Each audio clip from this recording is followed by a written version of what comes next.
Tea is one of those beverages that's universally accepted by science as a healthy one. Its worldwide consumption keeps increasing as these marketers make some pretty overblown claims that it helps in weight reduction and helps in detoxification of our body. So, in that realm, you might be wondering if tea is really good for you. Even if it is, what is the best time to consume tea? What is the right amount of tea that you should be consuming? And how to make the healthiest cup of tea possible? And what about its different kinds and supplements like tea extracts? Hi, I'm Raksha and welcome to Greens and Pines. We're going to be covering a lot of ground on this topic, including 5 ways in which you can make your tea a lot healthier and a lot comforting. I'll try and keep this video as brief and as informative as possible, but I have written a comprehensive article about this on my blog, which goes a lot deeper into various resources that I've collected these informations from and a lot of other stuff that you might enjoy. The links to that can be found in the description, but for now, let's dive in. Tea, by strict definition, is a beverage that's made from brewing tea leaves in water, which is usually near boiling. These tea leaves can come in different types like black, green, white, and oolong, and all of these come from a same plant called Camellia sinensis. Anything not made from this plant is technically not tea at all, but we do see a variety that feature hibiscus, mint, ginger, elaichi, turmeric, cinnamon, and a lot more. These are just like the herbal infusions and are also called as tisanes, and they're just as good for you and good for your health, and they provide some great calming effects. The nutrients in the tea known as catechins help fight certain bacteria that's responsible for bad breath.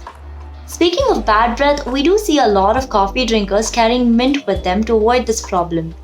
Alternatively though, when you consume tea, it does give you sufficient boost in your energy and help improve your focus because of the caffeine without all the jitters that you get from coffee, and it helps your oral health, so that's a win, right?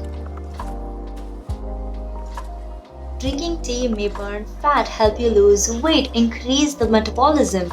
Now this can be an exciting topic for most of us, but there are many studies conducted on this topic and it's highly controversial. With that in mind, I'd like to believe that there's some amount of truth to both sides. So yes, drinking tea can help you lose weight, but just not on its own. You must follow a wholesome diet and exercise along with drinking tea to see some significant results in the long term. Besides that, tea is rich in antioxidants like flavonoids that help boost your immune system, reduce bad cholesterol, and improve your heart health.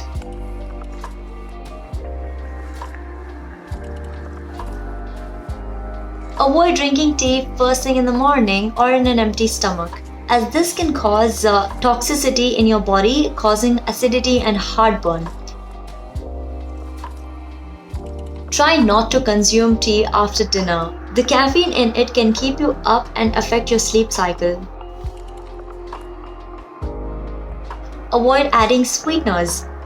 This can cause rapid spike in blood sugar levels followed by a rapid drop, and that's why we crash and feel tired after consuming something especially sweet in beverages. Always make tea when you're ready to drink it.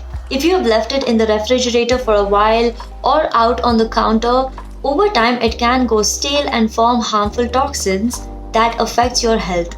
Also, it tastes really bad. Who all should avoid taking this? Pregnant women or people who are deficient in iron, or if you're under any medical conditions, please do consult a doctor before incorporating this into your diet. Don't add green tea directly into boiling water as it destroys those healthy catechins that we've been talking about. Infuse the tea leaves for 10 to 15 seconds only, not more than that. This works the same with tea bags used as dips. You can brew it according to the package instructions though. If you want to lose weight and improve digestion, boil some water with 1 tablespoon of grated ginger. Infuse it with some tea leaves for 10 to 15 seconds.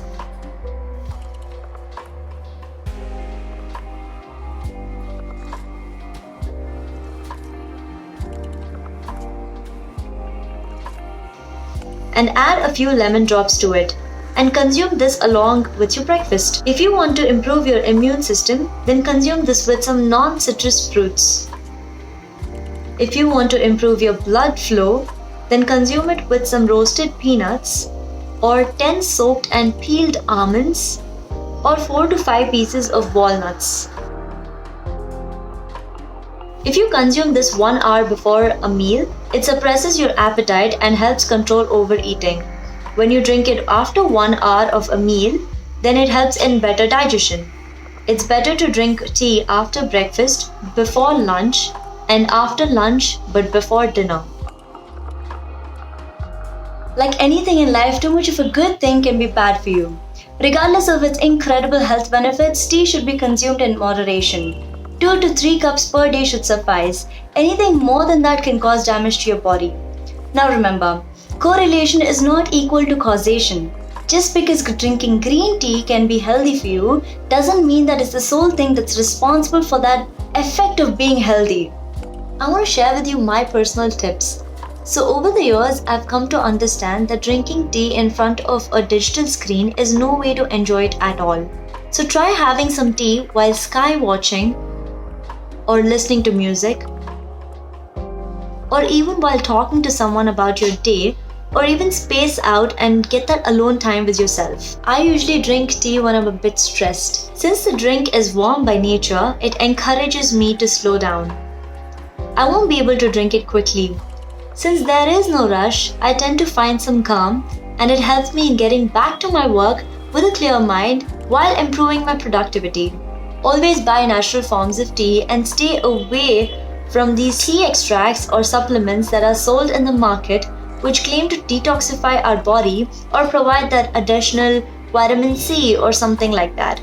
The truth is that your organs are the one that helps in detoxifying your body. So try and protect them by having a wholesome diet and making some healthy lifestyle choices instead of falling into these gimmicks. Try and invest in good quality tea. It is likely that some tea bags can have dust and fannings and green powder. Try to opt for a pyramid-shaped tea bag as this gives more room for the leaves to expand during infusion. Another major thing to keep in mind is that these tea bags can cause a lot of environmental damages as these contain some plastics and clippers or staplers that are not degradable. These are some popular brands in India, Lipton and Tetley. These come in plastic packets. 20 is a good option, but only the pyramid-shaped ones are environmentally friendly, and not these. Another brand called Only Leaf used to be my favorite. They have a good collection of flavors. Although it's recyclable, I prefer to use loose tea leaves.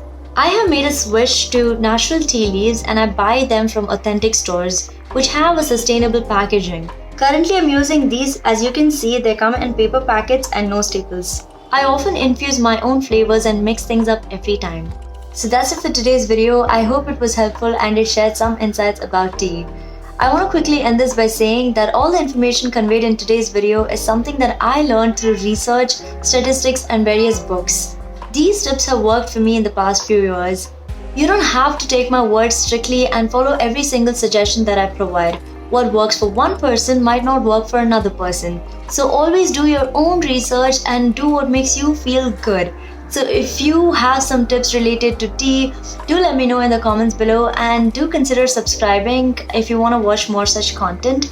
And hey, thanks for stopping by. I will see you in the next video.